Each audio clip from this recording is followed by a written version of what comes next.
Hello students, आज हम गोस्वामी तुलसीदास जी द्वारा रचित दोहावली शीर्षक को हम पढ़ेंगे। बच्चों, उसको आप अच्छी प्रकार समझते चलिएगा। एक एक दोहे के नीचे क्वेश्चन है, उनके आंसर भी आप समझते चलेंगे। हरो चरही तापही बरत, फरे पसारही हाथ, तुलसी स्वारथ मीत सब, परमारथ रघुनाथ। हरो का अर्थ है बच्चों हरा भरा। चरही का अर्थ है चर लेते हैं या खा लेते हैं। तापही का अर्थ है ताप लेते हैं। फरे मीन्स फरने पर, और पसारही मतलब फैलाते हैं। मीत मिस मित्र। अब आप देखिए, प्रस्तुत दोहे के पाठ और कवि का नाम लिखिए। पहला प्रश्न है आपका, क्या लिखेंगे आप? प्रस्तुत दोहे के पाठ का नाम क्या है? गोस्वामी तुलसीदास जी द्वारा लिखित दोहावली। और कवि का नाम क्या है? गोस्वामी तुलसीदास। ठीक है बच्चों। दूसरा क्वेश्चन है, रेखांकित अंश की व्याख्या कीजिए। दोहे का दूसरी लाइन आपकी रेखांकित है। तुलसी स्वारथ मीत सब, परमारथ रघुनाथ। इसकी व्याख्या देखिए बच्चों कि सभी प्राणी सब प्रकार से अपना स्वार्थ सिद्ध करने में लगे हुए हैं। सभी स्वार्थ सिद्ध करने में लगे हुए हैं, पर गोस्वामी तुलसीदास जी कहते हैं कि परमार्थ के मित्र तो केवल रघुनाथ जी ही हैं, जो हर समय प्रेम करते हैं और दीन स्थिति में भी विशेष रूप से प्राणियों को प्रेम करते हैं और उनकी हमेशा सदैव सहायता करते हैं। तीसरा क्वेश्चन है, वृक्षों के साथ लोग कैसा व्यवहार करते हैं? वृक्षों के हरा भरा होने पर पशु उन्हें चर लेते हैं। सूखने पर लोग उन्हें जलाकर सर्दी के समय ताप लेते हैं, और फल लगने पर उनसे हाथ फैलाकर फल मांग लेते हैं या उनकी शाखाओं पर से तोड़ लेते हैं। अर्थात सब प्रकार से उनके द्वारा अपनी स्वार्थ सिद्धि ही की जाती है। चौथा क्वेश्चन है, वृक्षों के प्रति लोगों के व्यवहार को कवि ने क्या नाम दिया है? वृक्षों के प्रति लोगों के व्यवहार को कवि ने स्वार्थ का नाम दिया है, स्वार्थ सिद्धि का नाम दिया है। पांचवा क्वेश्चन, कवि ने प्रस्तुत दोहे में किस बात की प्रेरणा दी है? कवि ने प्रस्तुत दोहे में किस बात की प्रेरणा दी है? कवि ने प्रस्तुत दोहे में परमार्थ की प्रेरणा दी है। वे कहते हैं कि परमार्थी के मित्र स्वयं रघुनाथ जी ही हैं, इसलिए उनकी कृपा पाने के अभिलाषी को अपना जीवन परमार्थ में लगा देना चाहिए। हमेशा दूसरों की सहायता करनी चाहिए। अगला दोहा देखिए बच्चों, मान राखिबो मांगिबो, पिय सो नित नव नेहु, तुलसी तीनों तब फबे, जो चातक मत लेहु। अब देखिए बच्चों, इसमें पहला क्वेश्चन है, प्रस्तुत दोहे के पाठ और कवि का नाम लिखिए। आप ऊपर भी देख चुके हैं दोहे के पाठ का नाम दोहावली और कवि का नाम गोस्वामी तुलसीदास। रेखांकित अंश की व्याख्या कीजिए। इसमें भी दोहे की दूसरी लाइन रेखांकित है, उसकी ही व्याख्या करनी है। देखिए आप, तुलसी तीनों तब फबे जो चातक मत ले हूँ। क्या अर्थ है? ये तीन बातें तब शोभा देती हैं। तुलसीदास जी कहते हैं ये तीनों ही बातें तब शोभा देती हैं जब चातक का सिद्धांत स्वीकार किया जाए। कौन सी तीन बातें?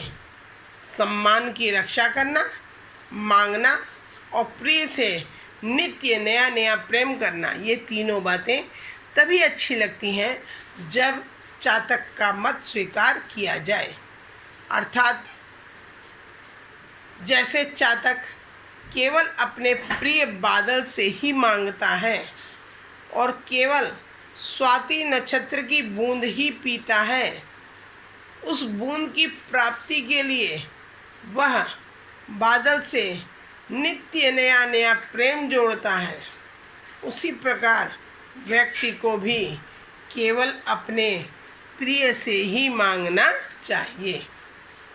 उसकी इच्छाएं अल्प होनी चाहिए, ज़्यादा इच्छा नहीं होनी चाहिए, और इच्छा पूर्ति के लिए प्रिय से नया नया प्रेम जोड़ना चाहिए।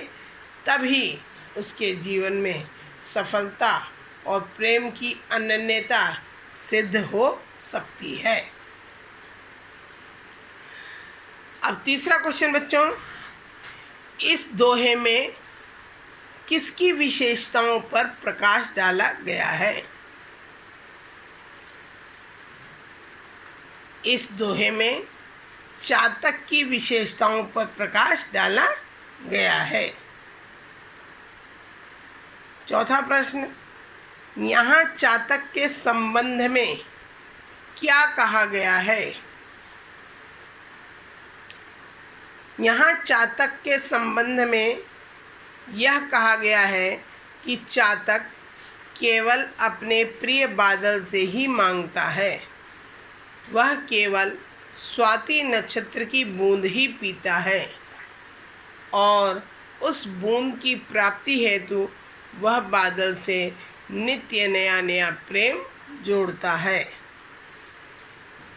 पांचवा क्वेश्चन है, तुलसीदास जी के अनुसार व्यक्ति का जीवन कब सफल हो सकता है?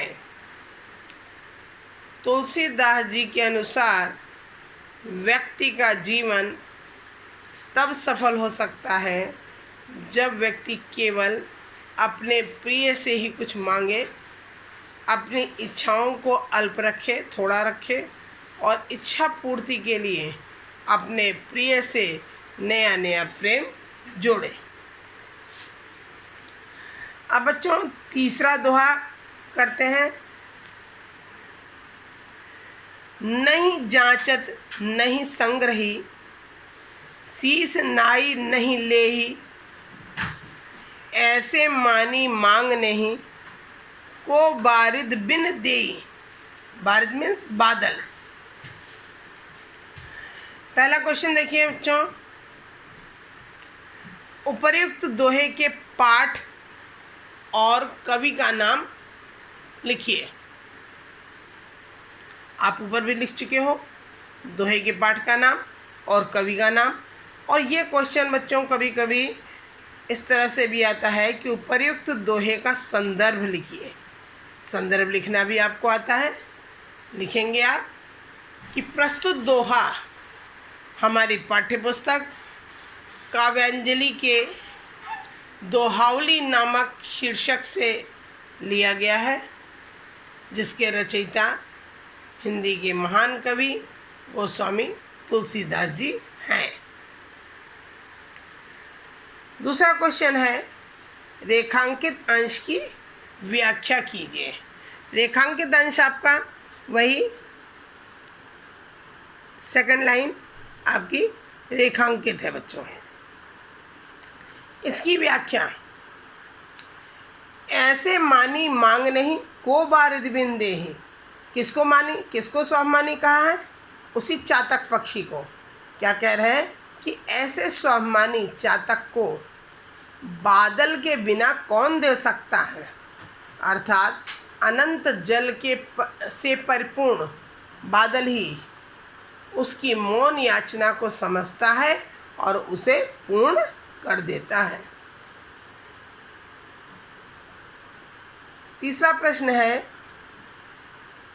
इस दोहे में तुलसीदास जी ने किसका वर्णन किया है? इस दोहे में गोस्वामी तुलसीदास जी ने स्वाभिमानी चातक का वर्णन किया है।